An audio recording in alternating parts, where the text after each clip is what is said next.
নাটকের জনপ্রিয় মুখ আরশ খান ও তাসনুভা তিশা। টেলিভিশন এবং ইউটিউব চ্যানেলে নিয়মিত দেখা যায় এই জুটিকে।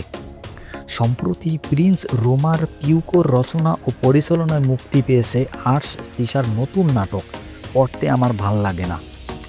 নির্মাতা প্রিন্স রোমান পিউর জানান, নাটকটির নাম শুনে মনে হতে পারে হয়তো একটি মিষ্টি প্রেমের গল্প, কিন্তু না, আদতে এটি একটি বোধের গল্প। আমাদের সমাজে ব্যবস্থার শোষণ এবং নিপীড়ন সেই চর্চাগুলোর এখনও বিদ্যমান, সেরকম একটা দিকের কথা ইঙ্গিত করা হয়েছে।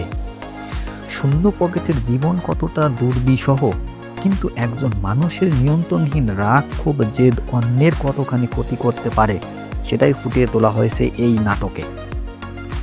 নাটকটি নিয়ে দর্শক প্রতিক্রিয়া কেমন জানতে চাইলে প্রিন্স রোমান পিউ বললেন, দারুণ সাড়া পাচ্ছি।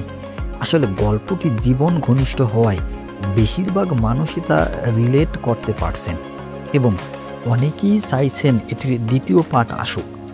সব মিলিয়ে দর্শকদের উৎসাহ আমাকে বেশ আশাবাদী করেছে।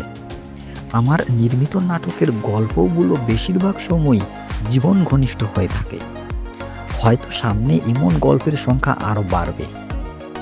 পড়তে আমার ভাল লাগে না নাটকটি দেখা যাচ্ছে নাটক বাড়ির ইউটিউব চ্যানেলে। আরশ খান এবং তাসনুভা তিশা ছাড়াও এই গল্পে অভিনয় করেছেন শিবা শানু এবং শাহিয়া জামান, হিল্লুল রায়, পারভেজ সুমন সহ আরও অনেকে। তাসনুভা তিশা এবং আরশের মধ্যে কাকে আপনার বেশি ভালো লাগে কমেন্ট বক্সে লিখে জানান।